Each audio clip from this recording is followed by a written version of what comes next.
Mini Miner here, taking a look now at Tayson and Benno. Let's see how they're able to continue throughout this match. I mean, Levin talked about the challenges they've had being contested. Just to give you a bit of information, in the first qualifier, Mr. Savage and Mongrel, Major 1 actually being contested had an average placement of 44, Jacob. It was not looking too good. But in the first qualifier here, Major 2, halfway through the tournament, not being contested, average placement of 4. Just took out a whole number from 44th to 4th. So you can see how difficult being contested can make your matches. So hopefully Benno and Tayson now, being the GOATs that they are, can show us a nice game here. Yeah, and knowing that a team like this has virtually no stress on their back in this weekly qualifiers, they already have their spot in the lower bracket secured. They need about a top 200 placing here today to get that upper bracket secured. So it's almost like they have nothing to lose in a lot of these. They could start to figure out what went wrong early on this season and start to build that momentum, because realistically, there's not a ton of time left before you find yourself in the upper or lower bracket fighting to keep your FNCS dreams alive. FNCS dreams. It's crazy. Already the last chance for a lot of these players, Jacob. This is the second and final qualifier before the semifinals. There's a little break, little 2-week break until May 10th for the semifinals. So these players will have a lot of time to kind of prep and figure out what their game plan is for semis. But first, Jacob, they got to make it there. So for the duos that are fighting for lower bracket, fighting for upper bracket, this is their final opportunity to make something happen. Robin here in 2-3-7 with the small fry, trying to outlast zone here. If you guys are wondering, who's 237? Who's 237? Well, it's the guy smiling at the end of his name, but all jokes aside, it is going to be Jew. Robin and Jew here. They 0 points for qualifier 1. So just like Yanis and Flixie, they're forced with their backs up against the wall here today to end up at the very minimum a top 150 placing. With only 38 points so far, that's not too much of a vote of confidence that things are going their well, but there's still a ton of time left for them to switch things up and figure out how to get things working in the right way. You can see here, Rift Ireland has been secured. I'm trying to see if there's another duo. I think there is another duo close by here.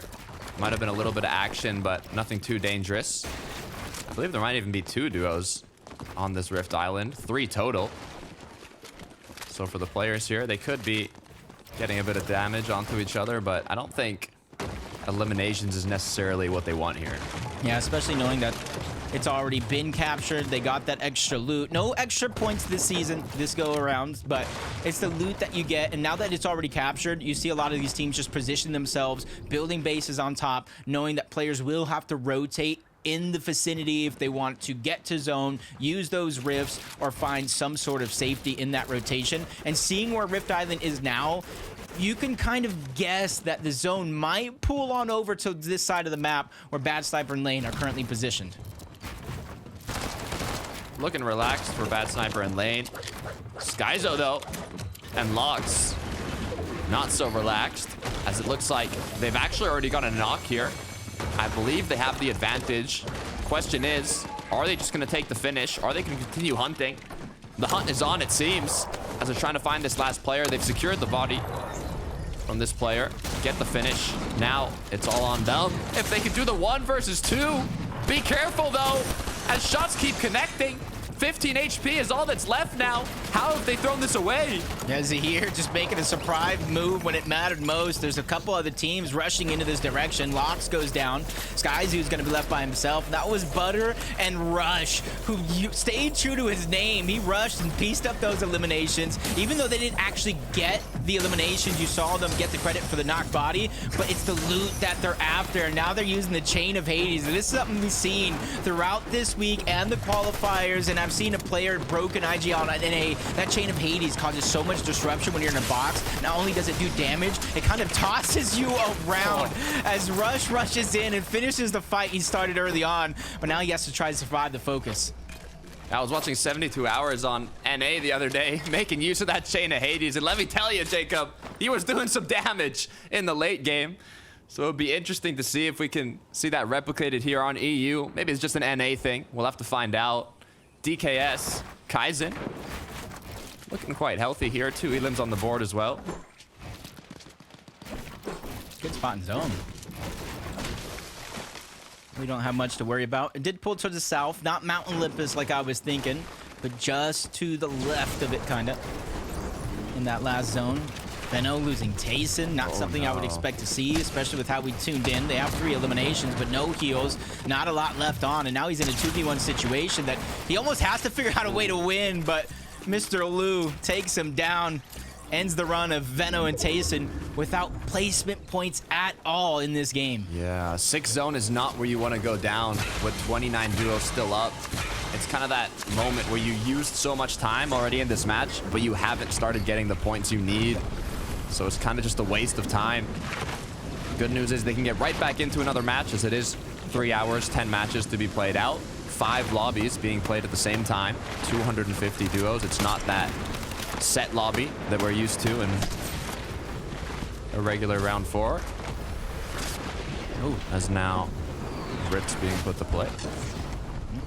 Lottie and Regal taking that rift. Sometimes you might not want to take that rift as a part of your strategy, but when you get stuck back a zone like they were, it's almost a necessity. They use it, don't get quite inside of the zone, but they get tagged up towards the back, and as they fall below Surge, now that's going to be a crucial part of their game plan. Just reach the edge of zone and figure out where you're going to get damage from, but they're barely going to be able to reach it safely. X-Squeeze and his teammate on the other side, they're trying to gatekeep them out and make it hard for them to find any opportunity.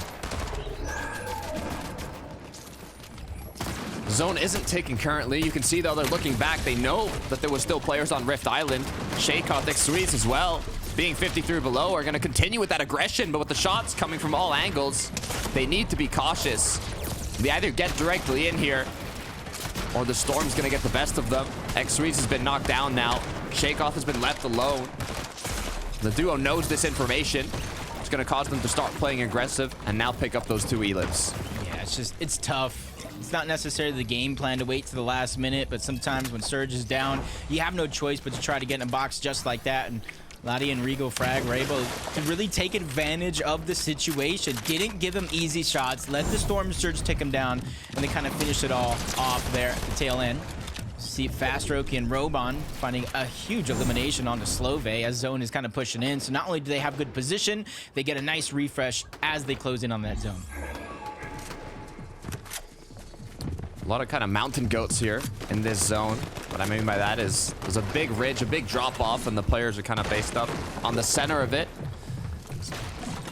So if they pull far, they can get out the mountain, but also if it pulls back up, they don't have to do a huge rotate vertically to get back up. CZB Nathan looking good as well. This is the 7th zone, so you kind of want to plan out what your game plan is. Half the zone is in water, half the zone isn't. There's a little island. Where do you want to position yourself to best set yourself up for that 8th zone pull? Players that already have enough damage have the time to be able to make these decisions and think, but the players who are below are going to be focused on finding those tags, and it's going to change what position they're going to put themselves in to have more angles while these players rotate. And now's not the time to go down, Takata. 25 points, barely getting the taste of those placement points. And there's about 8 people that do need to go down to zone for Storm Surge to turn off, but then it's going to turn on immediately after for 4 more players. So from here on out, you have to start being proactive if you do not have the surge necessary to keep going. Skydune for a bug. It's a feeling to where he can take his time and figure out where he's going to get the next surge, but it's not a total confident feeling now that he falls below and the damage is going to ensue. All it was a flick of the switch. Now 3 below. The zone did pull east, though, so it's not going to go through the water. It's a bright side for a lot of these duos. But for the ones that don't have damage, like you said, Jacob, Skydune, I don't know where he's looking. I don't think there's any players in the water. There it is. Those are where the rotates are. Needs to connect one of these shots. 6 above now. Barely on that threshold. How long can he last now, though? No more medkits, no minis, no heals or shields. Other than those flow berries to kind of tank the Storm Surge. Yeah, for him, it's just all about survival. Use the flow berry fizz on the rotation. Not a moment sooner. He spots a team through the wood. but he really doesn't have any sort of burst to build through. He just had the gatekeeper and the sniper, so he needs to get into the box face to face with his opponent. Continues to follow in their path. They edited in. Nice shot to be fired on the Sky Dune, but luckily for him, he did enough damage to stay alive and not have to worry about Surge here for a few moments. Flowberry's pop, no more heals to work with. He's elevating himself quite a lot here for the amount of HP that he has. As he drops down, he's got to hope that nobody lands a shot onto him. He's trying to find a snipe. Can he connect it though? No. Sky Dune goes down as now the zone continues pulling from what it seems possibly up this hill, which is exactly why the teams on high ground are trying to secure it. Yeah, you see no one afraid, just moving up the mountain. Everybody trying to do it first before zone pulls, so it's not forcing them up the mountain, and they have the chance to slip. 2 different Flowberry Fizz for the duel. Relvis as well, 158 above. They're just looking below, just trying to make everybody's life that much harder. Even if he doesn't get credit for the elimination, that's one less duo they do have to worry about. Nathan, CZB, they're taking the low road through everybody else, and they need to figure out their surge. They are 30 below, slowly falling, now 68. They do have a team in front of them, but when will they get the green light to go? That's the question, Jacob. That is the question as they continue to look around. Where are those opportunities? Pixel, Pix, right below them. They're going to build on top of them now. More of a mid to high layer here. Almost just below the high ground. You can even see Nathan kind of taking a peek up above, saying, what's going on up there? Can we get a drop possibly? Can we get inside of the opponent's tarp? What are our options here? We need some damage. We need to make a play. They might have just found a solo as well. This could be perfect for what they need. Or is it just a duo that's split up? As Nathan now has been split as well. Could he have found a knock though? They need to group up. Nathan got the elim. Both players back together now. Flowberry pop. This is huge. Yeah, but they got to be able to make it out alive. Luckily, they have the splashes as well. HP going right back up. Flowberry Fizz allowing the waterfall to safety. Top 16 situation. The consistency out of Nathan and CZB the past 2 weekends has been out of this world. Love what I'm seeing from this duo. They're now all the way down below though, so they have to hope that the zone does not pull back up that hill. And it keeps pulling towards the water. As the Buell now with 3 elims on the board. Or 2 elims, sorry. But shortly gonna get dropped. It is not looking good for this duo, especially with the water zone. One of them gets elimed. Both of them go down now. It's just a tough situation because now we're overwatered. We're gonna reach the island soon, but until then, it's gonna be very, very scary for players to have to move through. Bad Sniper using the few builds he has left to try to lead a path to safety for him in lane. Spotting a player rotating on by, unable to land the shots as he continues to move forward, not getting distracted. This is going to be a tough situation as they're forced now to fall into the water to figure out their pathing. Trying to swim anywhere they possibly can to get into the zone, but be careful. With only 5 builds in hand and duos looking down on them. Teammate has been lost. Bad Sniper left alone. Hits a nice shot, but is it enough for the knock? It's not. One more needs to connect here. No more builds left, and there it goes. DKS now playing as a solo. Has a medkit though, so can play in zone. Yeah, he's just trying to get the extra placement points, but forced to cancel it out. Getting targeted from both high and low ground. DKS trying to move forward, but runs into yet another enemy player before he goes down. Nathan, CZB staying to the front side of the zone. They're doing great for now, but later on, they're going to have to worry about that high ground and the materials because they're almost fresh out. For how long, though? The heal-off has started so early for the high ground team. Another duo has already taken it, and there is not enough medkits in the inventory to outlast his opponents here. Flowberry is going to be popped, going to be used to get right back into zone here with the banana. Question is he going to fight for the height? Is he going to skybase, drop it from above? Can he actually chop it down in time? He does it. Hits 100 tag as well, but goes down. Nice effort, unable to secure it. Nathan with the 1v1 takes him down, and it does look like Nathan and CZB are able to secure another victory throughout these FNCS qualifiers. Have they done it with the consistency? But I believe that they both got eliminated at the same time. I'm not 100% sure actually who was able to take that one, Jacob. It was non-stop action from above. Nathan CZB had the chemistry down below. But Robin here at 237, which is actually gonna be the duo that took it home. Yeah, they were able to sneak through. They actually got that elimination onto CZB. The refresh, the Grim Gates loot, yet again, claims another victory royale for Robin and Ju. And the leaderboards have to be jumbled after 2 games. Gonna throw an order to Frankie to let us know what they look like.